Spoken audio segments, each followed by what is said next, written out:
Justin Wilcox climbed tiredly out of his car. It was Friday, and it had been a long and tiring work week.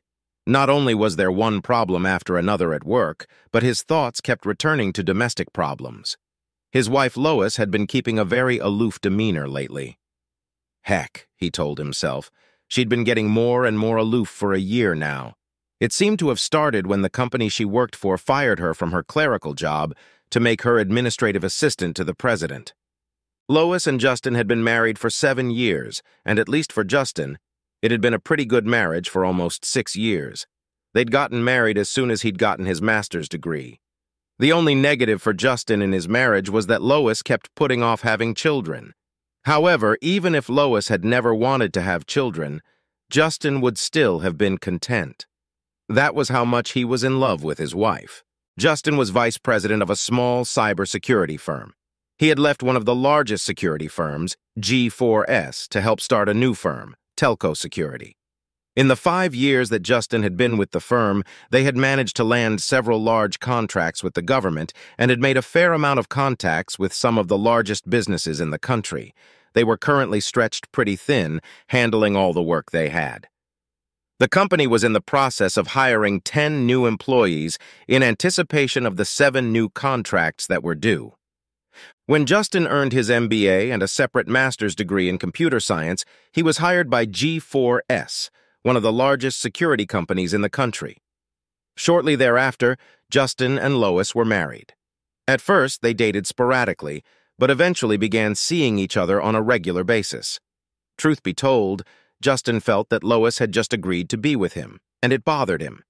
Yes, Lois was gorgeous, but Justin wasn't chopped liver either. He was 6 feet 2 inches tall, 190 pounds, with blonde hair and blue eyes. If there was anything he lacked to make it onto the list of perfect husbands in Lois's view, it was that he wasn't rich. Finally, Lois seemed to have reconciled herself to this marriage and became the loving wife Justin had dreamed of. That was until Augustus Grant came into their lives.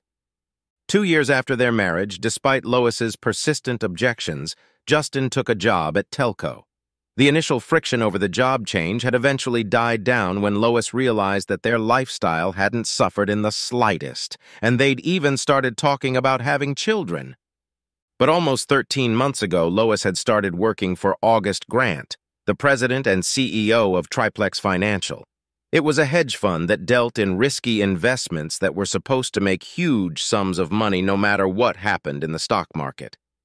Justin knew that successful hedge funds could make obscene amounts of money, but they were also risky.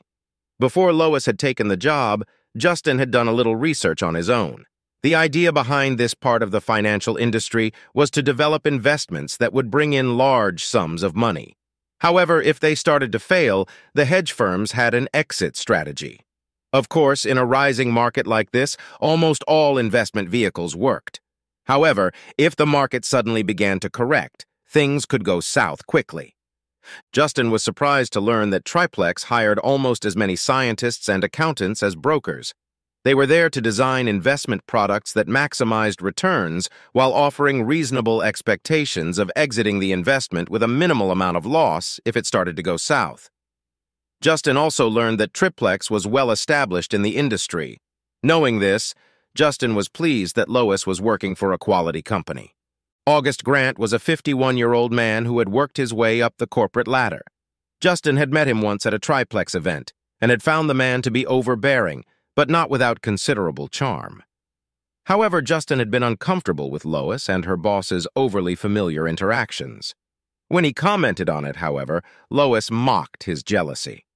As she pointed out, Augustus was 22 years older than she was. Still, Justin was uncomfortable. As time went on, Lois began to distance herself from her husband. She became more critical of what Justin did and spent more time at work. Their sex life began to dwindle, and they fought more and more often.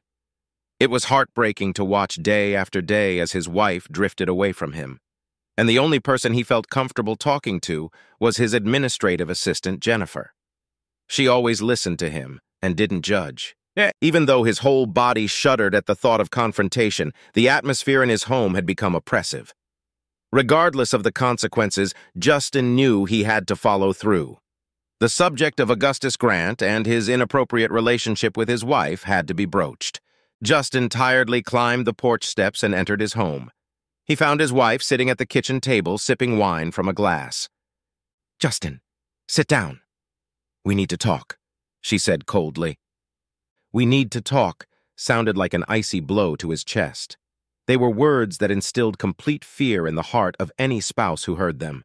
Even though Justin dreaded this confrontation, he was sure it was coming and prepared as best he could. "Yes, this conversation is long overdue," Justin said softly. "I've thought long and hard about the fact that we've been drifting apart. I think I've let this situation go on for too long, and we need to resolve things right now." Justin paused for just a second and then continued. "Lois, I wanted you to know that I've loved you from the very first moment I met you. I thought we had a really good marriage until you started working for Augustus Grant." Lois interrupted him with a wave of her hand. "Let me finish this first. I don't want to get into a discussion with you, Justin. I want a divorce." Well, there it was. The end of his marriage. Everything Justin had done to try and save it had failed. A sense of loss overwhelmed him. A feeling of sadness for what had been but was now gone seemed to empty his stomach. His wife's demand was not unexpected. He had been expecting something like this for months now, but now that it was spoken aloud, it shook him more than he'd realized. His shoulders slumped and he leaned back in his chair. Sighing, Justin asked the obvious question. Why? The expression on Lois's face was hard, devoid of any compassion. She squared her shoulders and sported a thin, unpleasant smile. "I fell in love with Augustus, and he asked me to marry him. I can truly say I love him as I never loved you. And he's much better in bed than you are. Besides, he's rich, and he can provide me with a much better life than you ever could." That last statement made Justin tense up, but if Lois noticed the impact of his unpleasant and insensitive words, she didn't show it in any way. It was painful to realize that this woman had absolutely no feelings left for him. It also confirmed what he had suspected for some time. Lois had been cheating on him for months.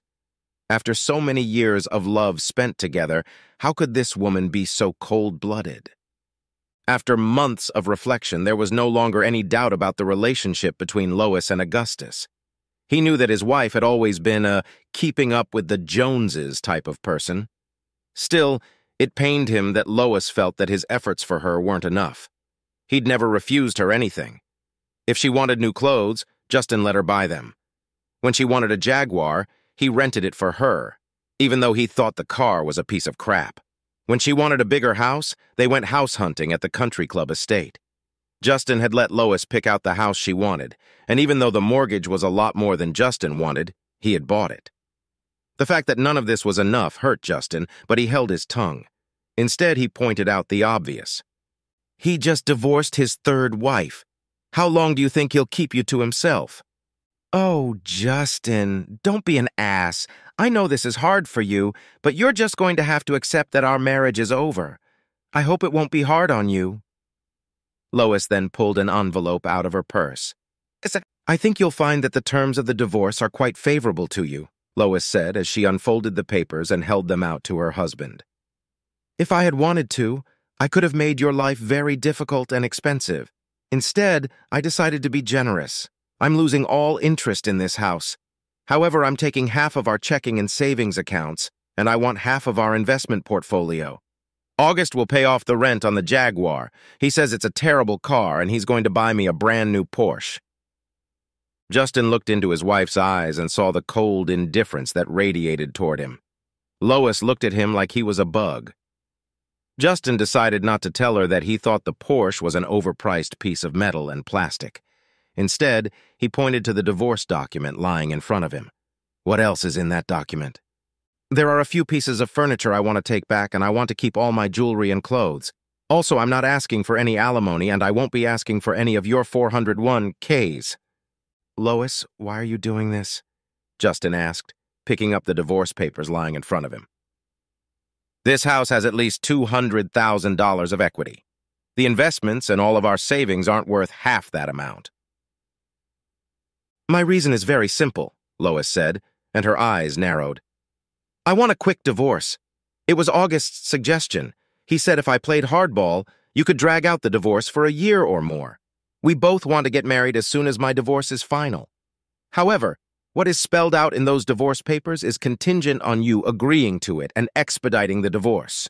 If you fight me on this, I will go along with anything, and August assures me that I will get everything I ask for." Justin's shoulders slumped even lower and he sighed. "Well, I guess we have nothing more to discuss. I've avoided facing the truth and not seeing the cracks in our marriage. But God is my witness, I've tried to no avail. It's obvious now that our marriage has been over for a long time. Tomorrow I'll show these papers to my lawyer, and if he says everything is in order, I'll sign them. But Lois, I really think you should reconsider this. I don't think this divorce is in your best interest." "Justin, I don't want to argue with you. My decision has been made, and I want this divorce, and I want it to happen as soon as possible." Justin shrugged, and a tear rolled down his cheek. Even though he had known for months that his marriage was dying, it was heartbreaking to realize that the woman he loved so much no longer had any feelings for him. It was so sad that that part of his life was now dead. "Okay, Lois, I won't fight. I also want this to be a clean break," Lois said, narrowing her eyes even more. "I don't want you to dream about me. I don't need emails or texts. I don't need cards or flowers or anything else. We'll divorce and I'll move on to a different social circle. I don't want you to embarrass me." Justin just nodded and stood up. Lois got to her feet as well and headed for the door. "Just remember," she shouted over her shoulder, "if my lawyer doesn't get the papers signed within a week, it's going to be awful."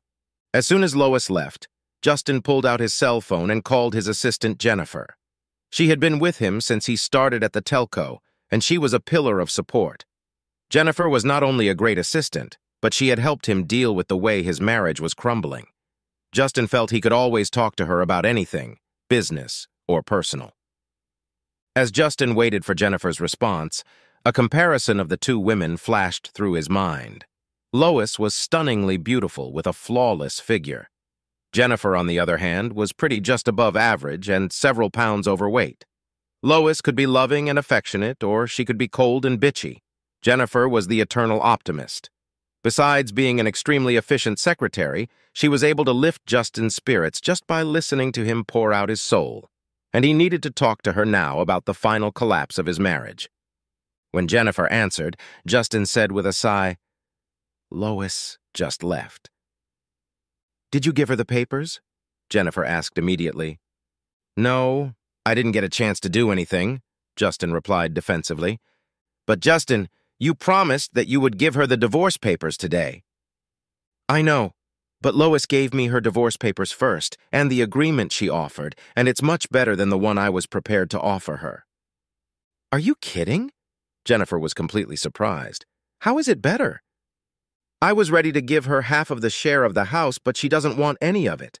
I'd give her half of the checks, savings, and investment portfolio, plus pay the lease on her Jaguar. All she wants is half the money, and she said August would pay the lease on the Jaguar. Lois also wants to take a few pieces of furniture from the house and all her jewelry and clothes." "What about alimony and your partnership in the telecommunications company?" "You know I was willing to pay her alimony of $3,000 a month for 5 years. However, Lois said she didn't want anything. But really, if she's going to marry Augustus right now, it's a moot point. But what stunned me was that I was willing to pay her $5 million for half my share of the company. But Lois didn't even bring it up. To tell you the truth, I don't think she knows that I own a third of a telecommunications company. Lois was so angry when I left G4S that she never paid any attention to what I was doing at the new company, and when she discovered that her lifestyle wasn't going to change, she didn't care." "But why is she so generous?" Jennifer asked with some bewilderment. "According to Lois, it was Grant's idea. Both he and Lois want a quick divorce, so they can get married." "Oh, Justin, I can't tell you how happy I am," Jennifer blurted out. "This means we'll be able to get married before our baby is born." Epilogue. A year after the divorce was finalized, Lois was waiting for August in the lobby of the country club when Justin walked in. He spotted her and smiled. "Hey, Lois, how are you doing?" he said, waving his hand. "What are you doing here?" Lois hissed. "I told you when we were getting divorced that you should stay away from me." Before Justin could say anything, the front door opened and August walked in. He noticed Justin immediately, and his eyes narrowed. "Mr. Wilcox, this is a private club. You need to leave immediately. Your presence here is unwelcome." Just as Justin was about to reply, the club secretary came out of his office and smiled at Justin. "Mr. Wilcox, welcome to the Tequesta Country Club. Here are your membership cards, share certificate, rules and regulations, and a schedule of upcoming events. I also want you to know that there will be a dance this coming Friday, and we will have a group of 7. If you have any questions, please feel free to contact me. Oh, Mr. and Mrs. Grant, I would like to introduce you to Justin Wilcox. He and his family are our newest members." August's face turned purple and Lois's jaw dropped. Then the two of them turned and sped away. A moment later, the door opened again, and Jennifer began rolling in a stroller with a little boy looking around. Justin rushed to hold the door open, then kissed his wife and son before turning to the club secretary again. "I think we're going to be very happy here."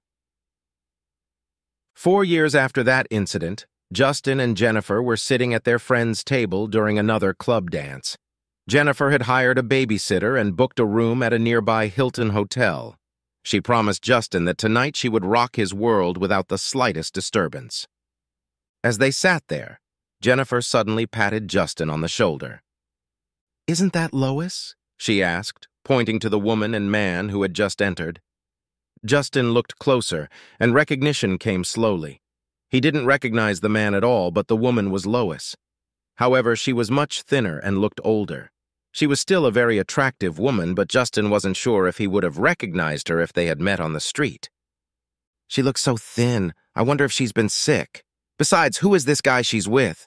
Justin asked his wife. "No, she hasn't been sick," said Jennifer. "But Lois has been having a hard time lately.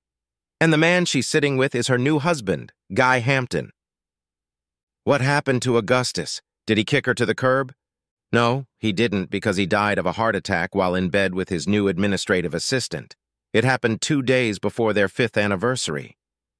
"Why didn't I know that?" Justin asked with bewilderment in his voice. "I'm sure you heard about his death because it was on the news," Jennifer said patiently. "However, you probably didn't catch the connection because they used his real name, Mortimer. His real name is Mortimer Augustus Grant." "Oh, that explains it," Justin said, smiling at his wife. "But if Lois wasn't sick, why is she so thin?" "She had a rough 2 years after her husband died. Lois only got $200,000 from August's will after he died. The rest of his money went to his children by his first wife and to charitable organizations. Poor Lois was stuck with the prenup she had signed shortly before they were married. It said if they were married less than 5 years, Lois only got $50,000 for each year.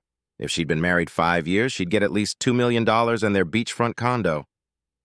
"That still doesn't explain why she's so thin," Justin asked, studying his ex-wife.